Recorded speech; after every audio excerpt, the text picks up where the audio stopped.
Hi, everybody. I'm Mailing Ominata, hosting today's Moment of Truth with Amy Chen Mills. Amy Chen Mills is in the studio, as is George Schandeldecker and Yanko and myself.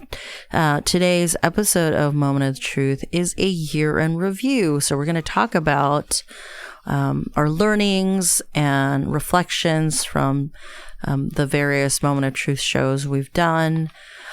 And first off will be Amy Chen Mills. So Amy is the host and founder of Moment of Truth with Amy Chen Mills and was formerly a host at KSQD for the show Unheard Voices, a collective show produced by people of color.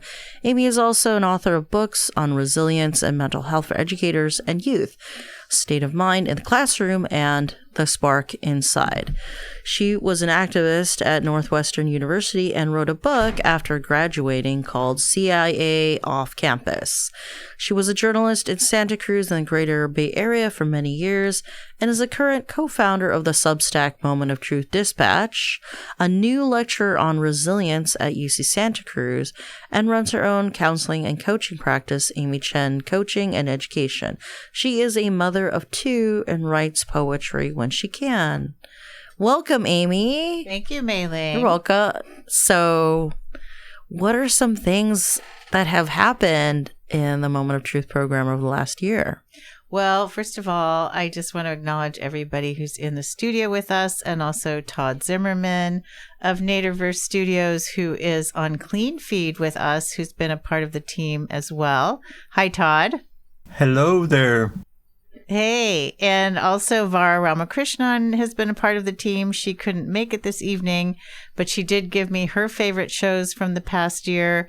And I've been looking at the 30 shows that we produced in 2024, which is quite a lot, given that the show airs normally on the first and third Mondays of every month at 6 p.m., but we took up extra space when there was a Talk to the Bay free, and we did dual shows, Talk of the Bay, Moment of Truth shows, and we ended up with 30 shows over the course of the last year. And I'm, very proud of the shows that we've done. I've been looking at all of them, and one thing that I think that we covered, which I don't think that the mainstream local media covered in depth as much as they should have, was the issue of the ceasefire, the war with Israel and Gaza and in the occupied territories and Palestine.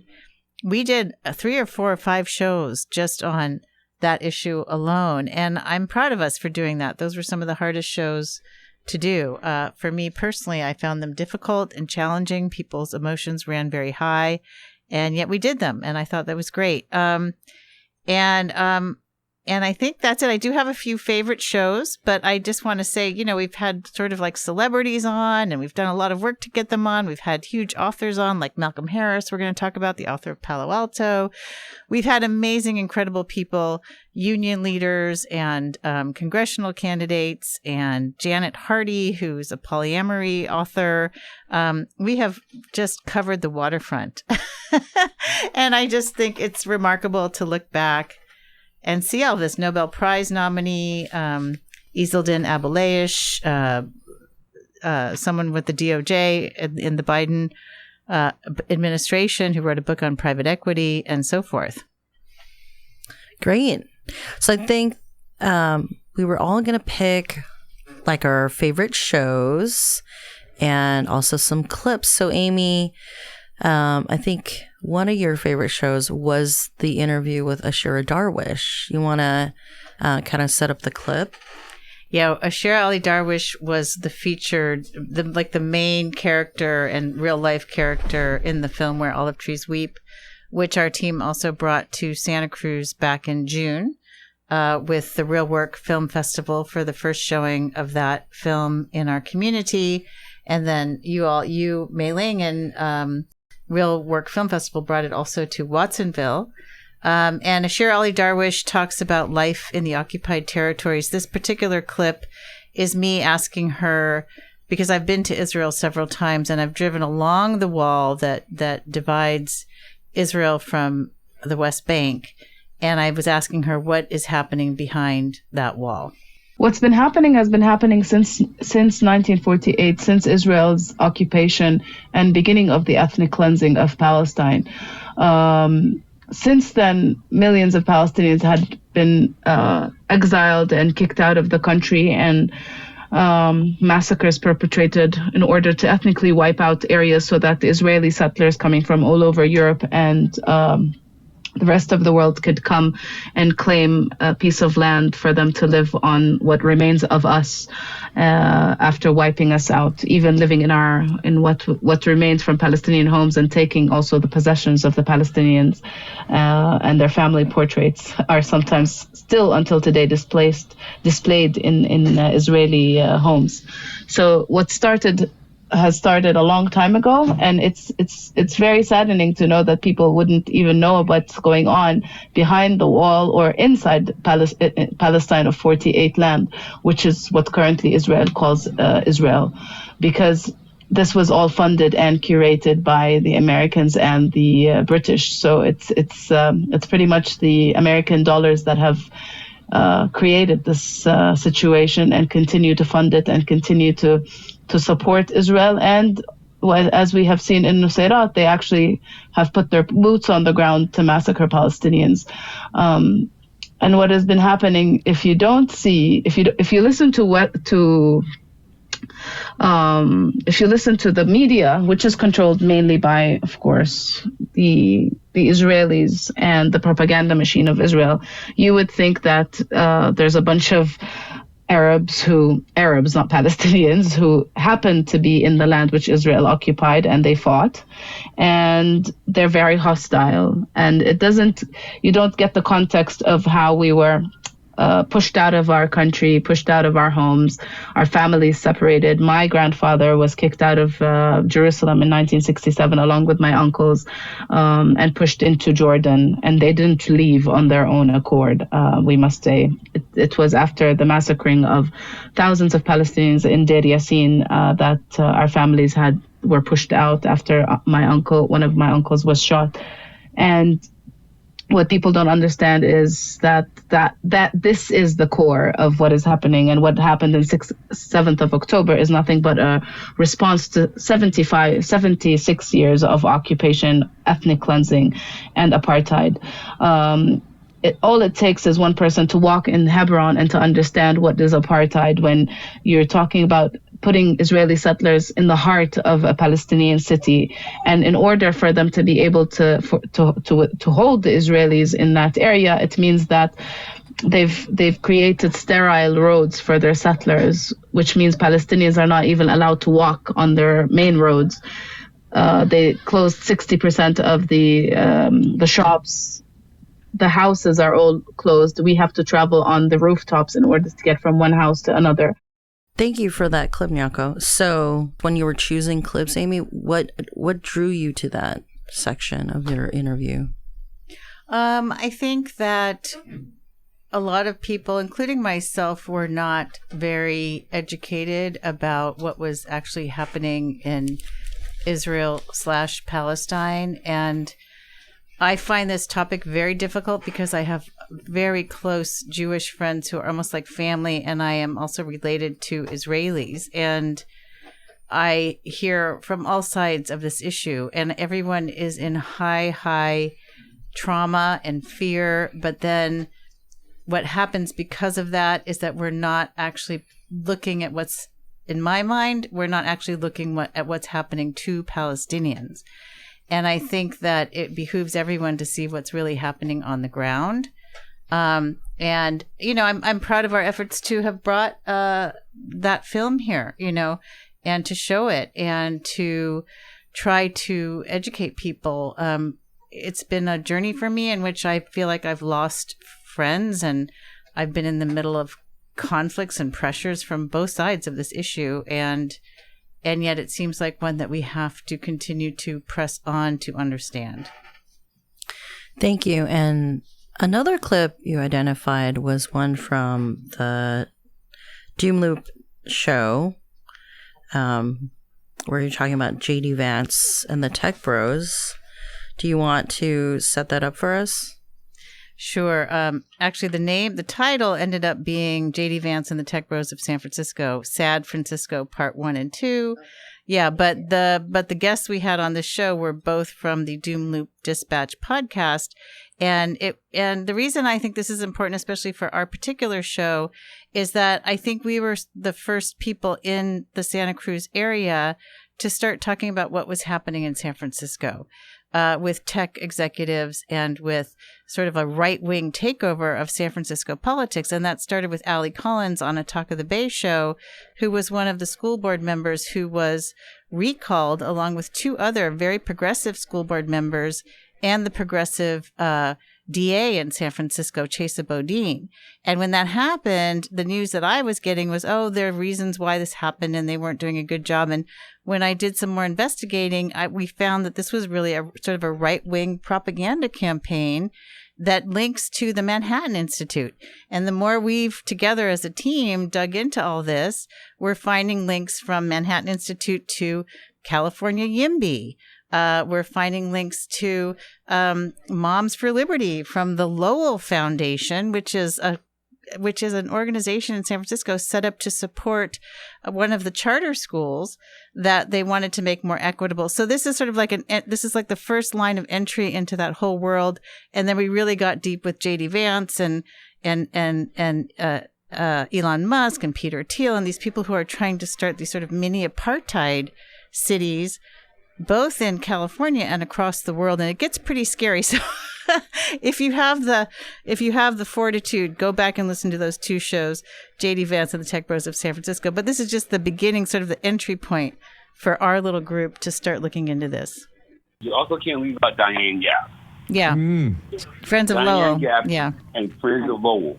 And Yes. the thing that's interesting about Diane Yap is that she came in connected with the Manhattan Institute, Yeah. which ended up being something that it continues to become a factor in everything we're seeing here. I think Diane Yap in a lot of ways was their kind of like connection into a much larger network of this network state that we're about to talk about. So I just want to tap into that. And if you actually take a look at Diane Yap's Twitter page, it's at Real Diane Yap. Yeah. Now all she does is racist, white supremacist stuff Yeah. Yes. on her Twitter page. Yeah. But at the time, everybody kind of accepted her as like a normal, not weird, not racist person. Right. So I just want to add that. Just a Chinese parent, as a Chinese person myself, she's like the bane of my existence. But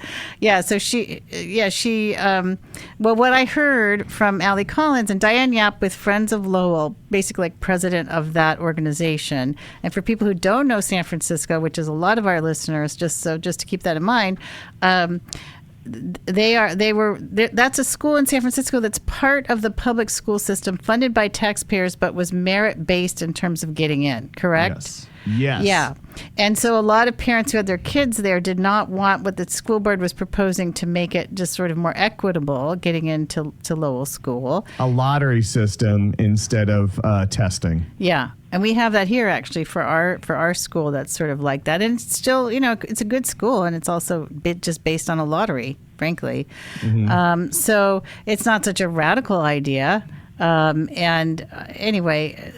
then I also heard Allie Collins say that the mailing address for the Friends of Lowell, this sort of like, we're just concerned parents, wanting to make sure our kids go to a good school, whatever. The mailing address was the same mailing address as Moms for Liberty. Yep. Which is crazy. Absolutely. That's true. That's true. Exactly. And it's all kind of coordinated by these bigger networks and stuff. Emily Mills, who everyone should follow on X, a.k.a. Twitter, SF Mills, she points out all this stuff all the time. It does, you feel like it does delve into the conspiratorial, but she's got the receipts and she's showing how all these people are kind of working together with like the Napa Institute the Manhattan Institute. All these institutes are kind of working together. And we should also the Heritage Foundation. Yeah, exactly. Yeah. And we should point out, too, another aspect of this going on at the same time. Well, you have this kind of low backlash because it was made very much about race. The whole reason for switching to the lottery system is because the school just was not diverse. It was not, they're just, you could see it. It was like, in terms of Latino and Black students, much lower in compared to Asian and white students. Yeah. But they made that be like, oh, like that's going to bring the school down, which is obviously a racist statement. And you're listening to Moment of Truth with Amy Chen Mills. On KSQD, we're broadcasting at 89.5, 89.7, 90.7, and online at ksqd.org. And of course, we have the K-Squid app. KSQD thanks GPI Builders for supporting this program. GPI Builders is a locally owned and operated full-service construction company with more than 10 years of experience and expertise. GPI Builders specializes in home additions, ADUs, and residential remodels throughout the Bay Area. For more information, 1-800-916-8343 or gpibuilders.com. Thank you, GPI Builders, for supporting community radio K-Squid. KSQD Santa Cruz and Monterey Bay. K-Squid. K-Squid. K-Squid. K-Squid. K-Squid. Tune in every day to hear local stories and local voices. K-Squid. And we're back to our end of year review on the Moment of Truth with Amy Chen Mills show. We were just listening to a clip from the show connecting all things San Francisco with national politics, as we all saw with the rise of J.D. Vance as the vice presidential candidate for the Republican Party. So, Amy, you've covered the Bay Area as a reporter, and of course, it's 2024 now. What was it like for you to be seeing things like finding like the address being the same for Moms for Liberty, and was it Friends of Lowell? Did I hear that right? Yeah. Diane Yap was the president of the Friends for Lowell Foundation, raising money for that school. And then, Emily Mills, who's just a citizen journalist, basically very courageous. She gets harassed all the time. I mean, she gets like threats all the time, and she doesn't even have the backing of an institution. Found out that the mailing address for the IRS for both Friends of Lowell and Moms for Liberty, which is the full-on far-right fascist, book banning, LGBTQ plus, anti group across the nation, was the same. And that was pretty shocking. And then when I did more research, I did that article for Good Times, and Mei Ling, you and Joy Schendeldecker both helped with the research for that. What we saw was this huge tech alliance with MAGA, and scary stuff where these billionaires really feel like they're super smart, and they have enough money to control politics, and therefore they should control the country and set up their own countries even however they want, and even against the sovereignty of another nation like Honduras or the United States. And that's what Trump's freedom cities are about, these little apartheid cities that they're thinking of building. And what's interesting right now is that, I don't know if you all want to comment on this, we see this Laura Loomer split. Donald Trump's girlfriend, Laura Loomer, split with this MAGA split with Trump, with Musk, and then Trump is siding with Musk, which I find surprising. Where MAGA is so shocked by what the billionaire agenda is, which is to make more money, right? Like, how could they possibly want to have engineers come here from other countries? Seems a little naive, doesn't it? Yeah, it seems like they're a little late to the game. Yeah.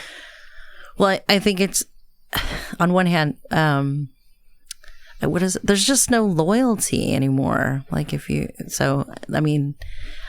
think the shock is probably genuine. I could totally see how there are MAGA individuals who are like, well, I thought my party or my candidates stood for one thing, and instead it's just a complete betrayal of the working class.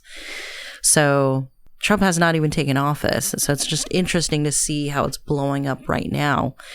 And even Steve Bannon is criticizing Musk. Oh, I didn't know that. Which is interesting because Bannon is MAGA all the way. And I don't know. I mean, Trump is still supporting Musk and the H-1B visa program. I don't know if anyone has any thoughts on how this is going to shake down, but I'm just glad there's some blocks in the road for these guys. I think my only thought is that it's been clear to me all through the campaign and in the text of Project 2025 that there are so many internal contradictions that it's just not possible for them to do everything that they say they're going to do. Right. They can't both deregulate and hollow out, say, the EPA or the FDA and say that we're going to have clean air, clean water, and no polio vaccines. Make America healthy again. It's not going to work. You can't have both. Yeah. I mean, they've set it up for themselves somehow to be rife with conflict. Maybe they're not as organized as we have been sort of despairing. Hopefully they won't quite get their act together. Mei-Ling, you, though, had so many thoughts about Gary Tan, who we wrote about in the Good Times article. Well, you can find the Good Times article. It's called The Lords of Vance. Go to goodtimes.sc and do a search. And I'm wondering what you think, because you have a lot of thoughts and feelings about Gary Tan, who's a major player in San Francisco and connected to other tech executives who have these crazy ideas for actually building walls in the city to segregate people by like their professions and their incomes. Yeah, so Gary Tan is the president of Y Combinator. So that is, I would say, distinct in the world of tech incubators. It's probably like the best known and one of the biggest in the United States, if not like the biggest. So there's a huge, I guess, reputational benefit. But as a matter of like specifically Gary Tan, he is tightly associated with Peter Thiel. There's like a circle of people known as like the Thiel Fellows. I think he was like, Gary Tan might have been an employee like number 10 at Palantir or so on. And Gary Tan is an adherent of the network state concept by Balaji Srinivasan. And I think there are things that Gary Tan has done to sort of weaponize Asian American identity in San Francisco by participating in things that are about like, stopping Asian hate on one hand, and using that rhetoric to sort of paint himself initially, or at least years ago, as being like, maybe he's somewhat progressive, standing up for some aspect of civil rights. And instead, that was just an entry point for like terrible politics to follow. And I believe this was this spring or sometime he was tweeting, he used a curse word. I'll just say it was die slow M, and then the rest is a profanity. It's some profanity. And, later, he said that he was drunk and he was he was quoting Tupac Shakur's song. And that was just because there was a piece you missed, which was it was for the supervisors. Yeah, excuse me. Yeah, it was he was directing that towards, I believe, the San Francisco County supervisors with whom he did not agree, and later they were receiving correspondence with white powder and printouts of Gary Tan's face, which anyway, he has definitely caused quite a ruckus, and he has aligned himself with, I think he was presenting this fall in some conference with Manhattan Institute and other like very extreme right organizations, but I think he exemplifies a type of stakeholder in the, say, venture capital world they were presenting themselves as moderate Democrats, but in fact, they're nothing of the kind. So I guess maybe that's one reason there's a little space in my heart that's always going to watch Gary Chan. He's an interesting character. So yeah, I guess that's why I'm not, I would say whatever is the opposite of fangirl, that's how I am towards Gary Tan. I feel like it would be a different organ. It would. The heart. What would it be? It wouldn't be my heart. It would be liver. something. Would it be my liver? The spleen? The spleen or the kidney? Yeah. The kidney, right? That detoxifies your body. So, yeah. I want to introduce Todd Zimmerman, who is... All right. Hi, Todd. You are a musician and leftist community media producer, founder of Naderverse Studios and the upcoming Hard Left News, launching very soon. You had a favorite show and a favorite clip, and to kind of follow on what we're talking about, the milieu of venture capitalists and I guess the hijinks at the national level, do you want to kind of let us know how you chose the Meet Malcolm Harris show? And he is the author of Palo Alto. Yeah. So what was your thinking behind that? Well, that clip specifically, it speaks to how Silicon Valley's values have been deeply entrenched in this far-right thinking since Palo Alto was a town. And that the values of the current administration perfectly align with, despite the greenwashing over the last 30 years, that Silicon Valley means to save the world with, through technology. It's not that, Todd? Surprisingly not. I mean, it sounds great, and my iPhone looks great, and it makes me feel important, but no, that has never been their goal. And actually, we are exactly where they've been pointing us through technological advancements. Thank you. Hit it, Nyako. David Starr Jordan was not just a eugenicist, he was the eugenicist. He's like representing the United States at international eugenics conferences and writing eugenic theory. And at the time, this was considered, cutting edge science by some people, obviously not all people, considered the study of racial difference to be scientific.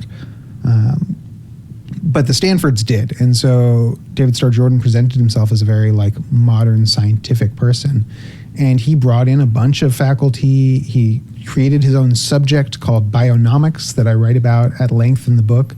But if you look at bionomics and you read about what he was saying about how, you can understand all of society, everything through this competition between groups, which he understood as competition between racial groups within the human species. This idea just persists throughout the entire story. So yeah, you still have eugenicists, someone like William Shockley Jr., who's one of those famous tech inventors. He's considered the godfather of Silicon Valley for inventing the transistor. And he's again, hardcore eugenicist, not just a eugenicist, but a world leader of eugenicist thought into the late decades of the 20th century. So you go from the beginning of the end of the 19th century through 100 years to the end of the 20th century, and you've got the same eugenic thought really animating Palo Alto and the environs. It becomes this beacon for eugenic thought, and continues to be today when you listen to people like Elon Musk, who clearly has a very specific eugenic plan involving his own genes. But Shockley was saying the same thing. This was a guy who famously wanted to start a genius sperm bank. And if you pitch that idea to Elon Musk tomorrow, I think it's funny that these guys don't know their own history at all. Elon Musk, I bet, has no idea. Even though he's supposed to be a tech guy who knows everything about tech, probably no idea that Shockley was doing this exact same thing. And that was from the Meet Malcolm Harris program. And Malcolm Harris was talking about David Starr Jordan and William Shockley and the cutting edge eugenicist thought coming out of Palo Alto. So Todd, any reactions after hearing that clip again? Well, I'm constantly reminded that even though the way the last 8-10 years have panned out is startling, none of these ideas, none of these concepts, none of these goals of the far right are new. This has always been on the table for a lot of these folks. They're much better at polishing things up and distracting us. But at the same time, the other shows that we've done over this last year really speak to our resiliency and point to our ability to choose joy and authenticity. Not just Joy Schendeldecker, but joy and authenticity, and balance that with direct action. From our talk with Janet Hardy and the life that she's lived, and to the show on the myths and realities of affordable housing, and even actually one of my actual favorite was a series of talks that you and I did. Well, I helped you produce a series that was a crossover between Moment of Truth and Talk of the Bay on the Grants Pass v. Johnson ruling.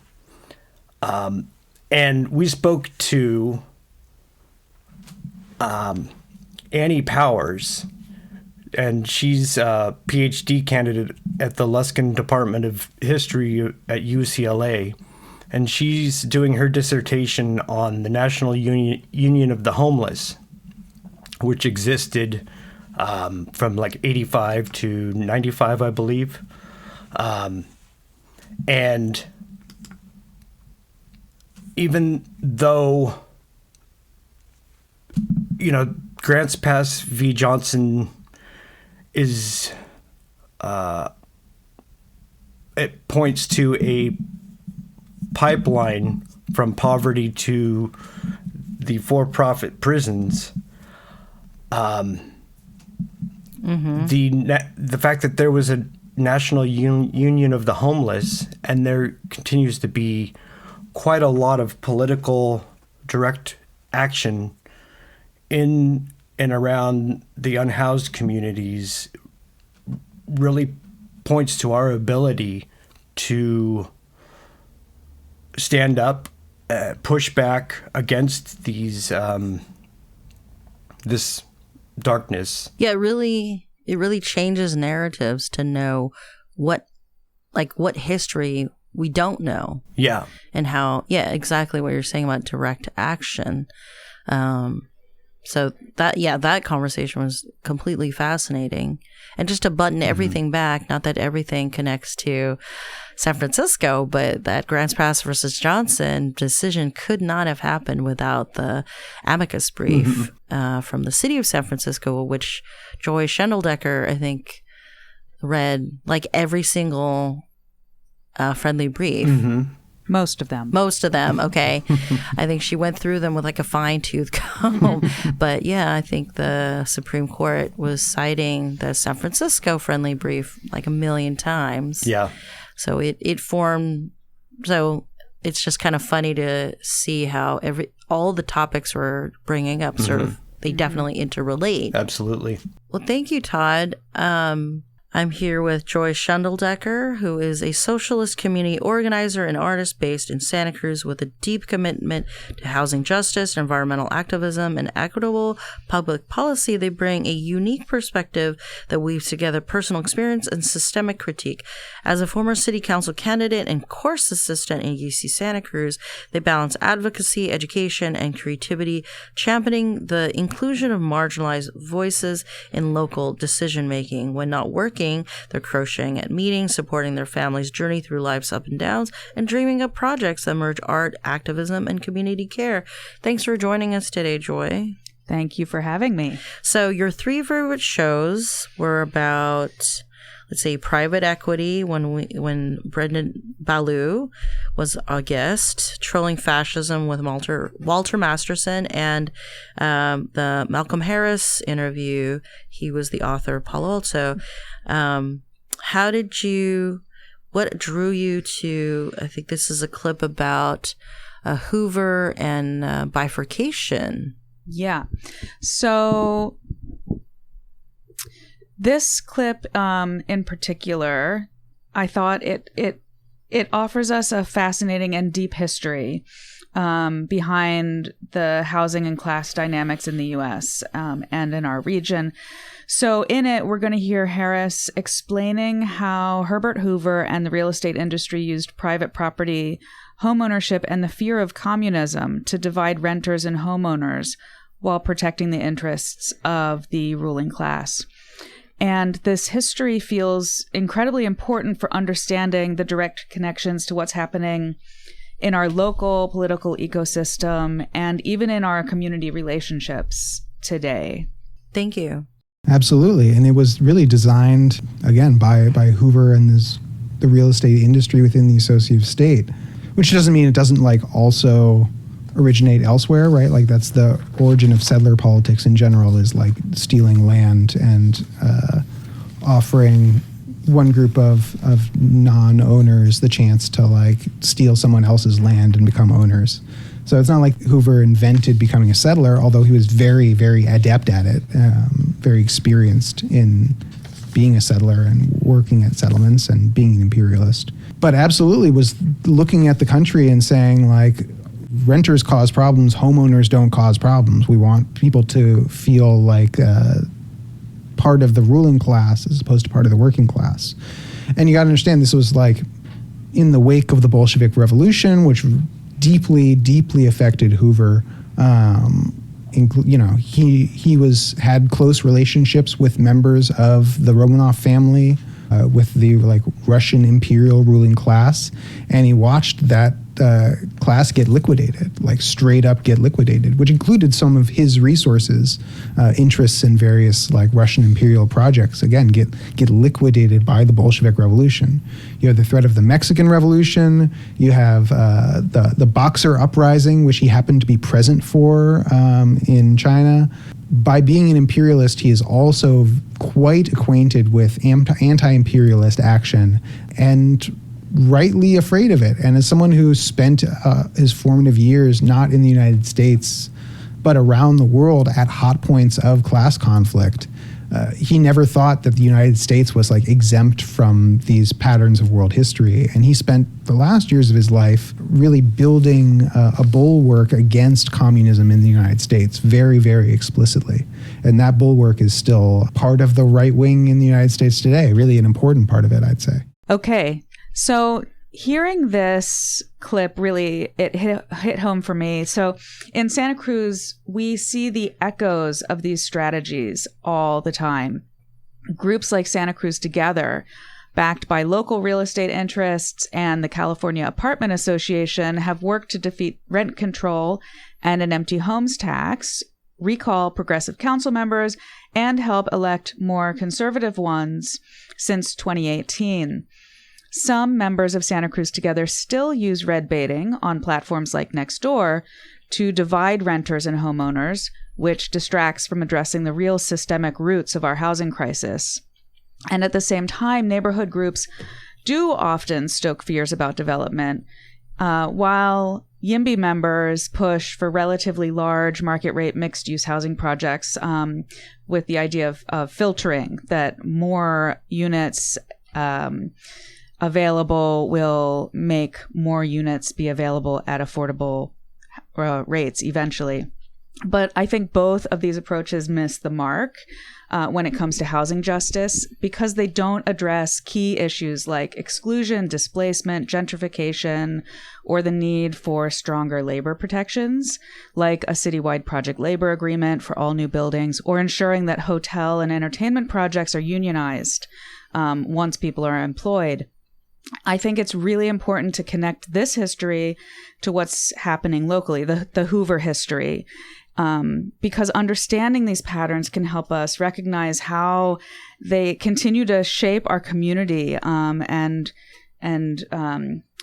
hopefully can help us identify positive solutions where we can work together instead of squabbling endlessly. That would be nice. Yeah, that would be so nice. What a concept. So I think the next clip is from the Walter Masterson interview, which I think many of us loved it. Yeah. Also, I had so much fun doing that. Yeah, interview. he was so good. He was such a great guest. One of the things that I really loved about the show was because I think Amy is hilarious. And to have two hilarious people doing a show talking about really annoying, disturbing things with hilarities is just great. That's why I loved it, because it was funny. I want to say that Vara Ramakrishnan, who is one of our team members, also said this was one of her favorite shows because she really appreciates when white, straight, we assume, cis men step up for the progressive cause in a dedicated. I mean, Walter Masterson,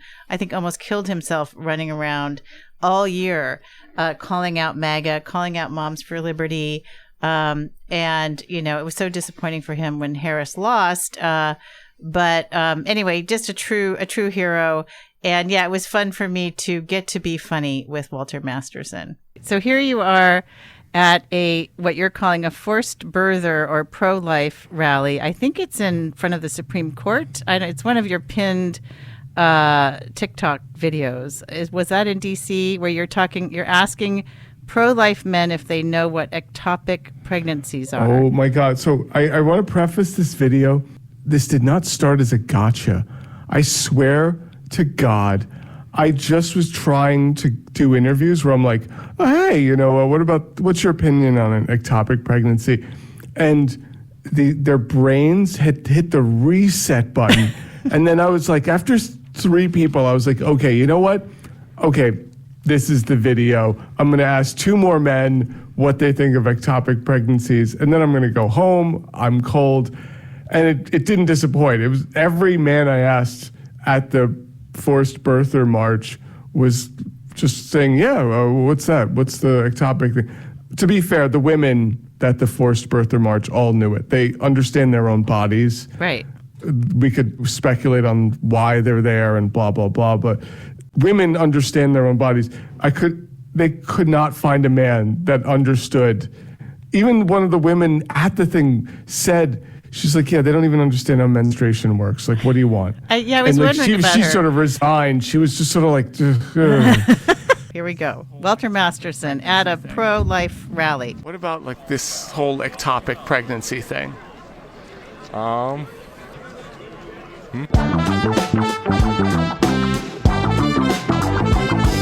What do you think about this whole ectopic pregnancy thing?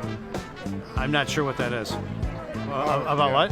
Ectopic pregnancy. I'm not sure what that is. I mean, God will take care of whatever's necessary to be taken care of. If a baby it should be born, it'll be born. What about this whole ectopic pregnancy thing?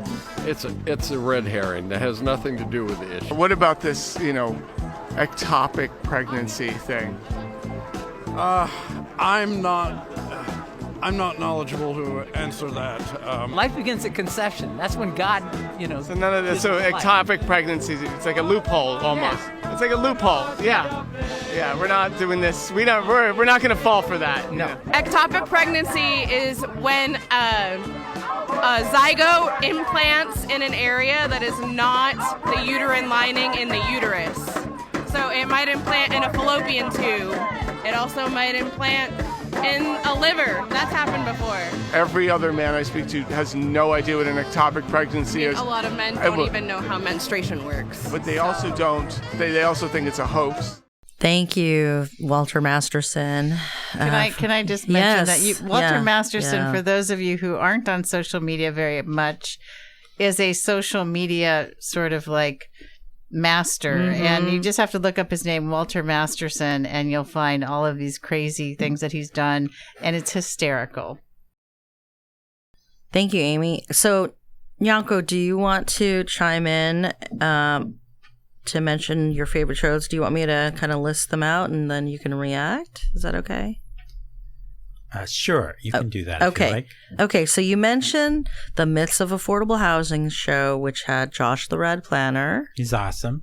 Okay. You also liked the Rainn Wilson interview. He's the author of Soul Boom. He's also awesome. Okay. And the author of Palo Alto, Malcolm Harris. A total god. A total god. Okay. And then also the two shows about San Francisco, JD Vance and the Tech Bros. Parts 1 and 2. I felt so informed. You felt informed. Did you feel seen? Seen? Yeah. Did you feel understood?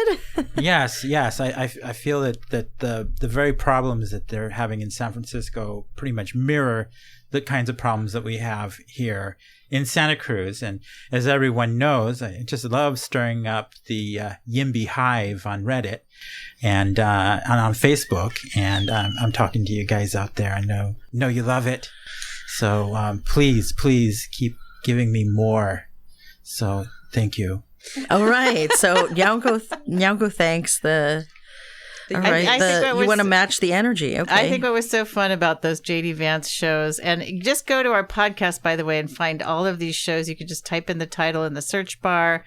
You can find the podcast at Apple and Spotify, at the KSQD archives, at the KSQD app, and on YouTube at the KSQD channel. All these shows are listed, and you can find every single one of them. I think they're amazing. And I remember Nyanko just being so enlivened during the Doom Loop Dispatch shows, the JD Vance shows, because we had two other podcasters on with us. That's right. And we should name them, which we didn't actually when we played the clip. It was D. Scott Miller from Oakland, former editor of the East Bay Express, and Kevin L. Jones.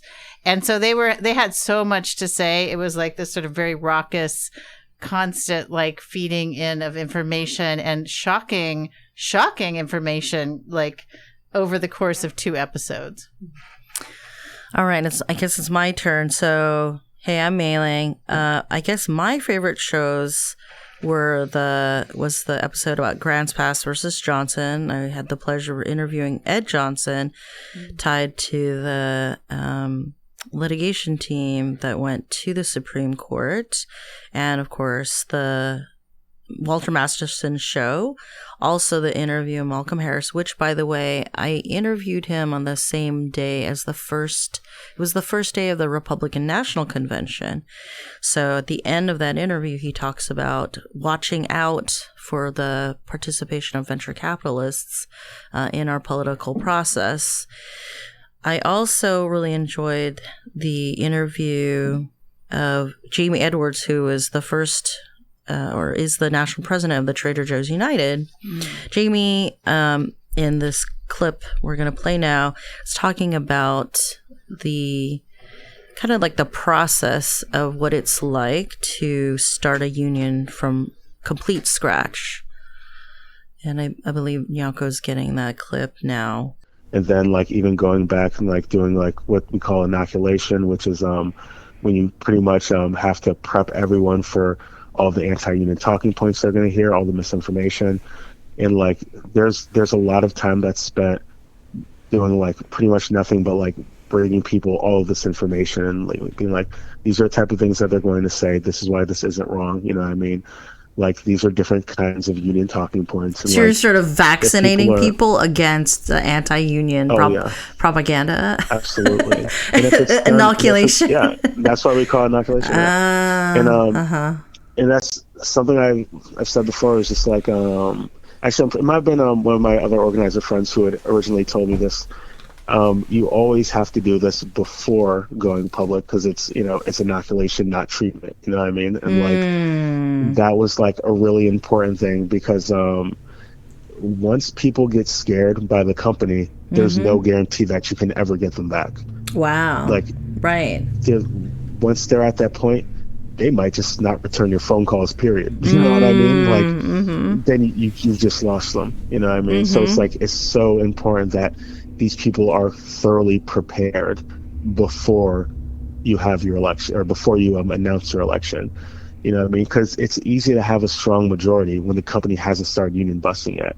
But when they start pulling out all the stops, that's when you really know if these people are really going to stay supporters. And like that largely depends on how good the inoculation was. Like if there's good inoculation, they can hear a talking point they've never heard before, and they would already be able to like explain why it's BS. You know what I mean? Oh, like, could you give me an example? Yeah. So all right. So let's say we have like a bunch of anti-union talking points, right? What I would usually explain to people is like, all right, these are the types of talking points that they usually use. Like one of them would be like, some of them are just outright lies. Some of them might be an appeal to emotion. Some of them might be third partying the union, right? So if somebody says like, let's say they say like, all right, well, if you're in a union, that means that you won't be able to talk with your managers anymore. All right, so like that's like, that would be like considered like third partying the union. Anytime where they say like, if you're in a union, this will happen or that will happen, it's starting off with the presupposition that like the union is making some kind of rules that you're not the one who's like deciding. Oh, like, okay. The only way that would be the case would be if you decided that you wanted in your contract that you would not work directly with managers. So like once you sort of get that part down, it doesn't matter what they say. If it's something that like that falls within that category, you can say, no, the reason why this isn't true is because the only way that would happen is if we democratically decide that we want that in our contract. So you don't have to address every single point. You just have to address the type of talking point. But some of the ones that I guess you would have to directly address are the ones that are just outright lies. But what I will say is once you debunk enough of the lies, people become like, they'll be a lot more skeptical when they just hear something off the wall, and they'll be a lot more likely to just reach out to you and check in about it instead of just like buying it. Yeah, this was my favorite part of that interview, and just I think it's good information in general when you think about educating, say, the public, or when you're in a campaign.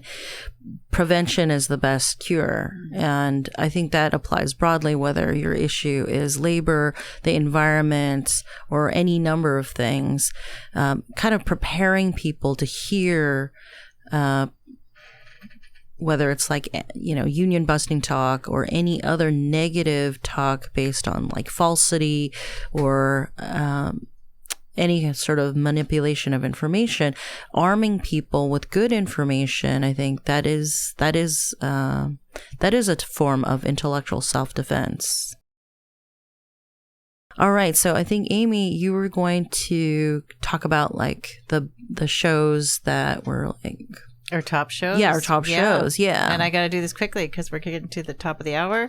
I do want to mention that there's a Substack now called Moment of Truth Substack, where Joy and myself and Mei Ling's got an article coming in, and Amanda Harris-Altice write articles, and you can subscribe at Substack. Also, I'm back at 10 p.m. in the studio DJing the Gen X Files show from 10 p.m. to 12 a.m. tonight. So take a nap, everybody. Have some coffee. And our top shows were Ashir Ali Darwish was the very top show of the past year. What is Private Equity with Brendan Ballou, the author and member of the DOJ under the Biden administration, was a second. And then the third was Myths and Realities of Affordable Housing, which is a show that I think you mostly put together, Mei Ling. Sherry Mitchell, though, I have to say, I need to mention Sherry Mitchell because she was one of our first shows this year. She's already at one of the top shows of all time. Even just in the last couple of months since that show aired, her first show that she did with us is the most popular show that we've ever done. She's the author of Sacred Instructions. You can find all these shows on our podcast and at the Case Good Archives. Great. Anyone want to jump in with like closing thoughts as we have any remarks, Todd? Yeah. We need Paris Marks and Malcolm Harris at some point. I think Paris Marks has definitely interviewed Malcolm Harris. Oh, really? Yeah. I think they have great chemistry, and I think they'd be funny and very informative guests. I know we're just about at 7. Thanks, everybody. I want to let you know you've been listening to Moment of Truth. We give many thanks to our team, Nyanko Nyasu, sound and tech engineer, our research and production team, Nyanko Mailing Obinata, Todd Zimmerman, and Var Ramakrishnan. Todd Zimmerman of Native Studio created the theme song. Kathy Krizik created our logo. Thanks to our K-Squid program manager, Howard Feldstein, and the entire K-Squid team on the California Central Coast, where this show originates. Thank you for tuning into Moment of Truth. And remember, if we don't use our democracy, we lose our democracy.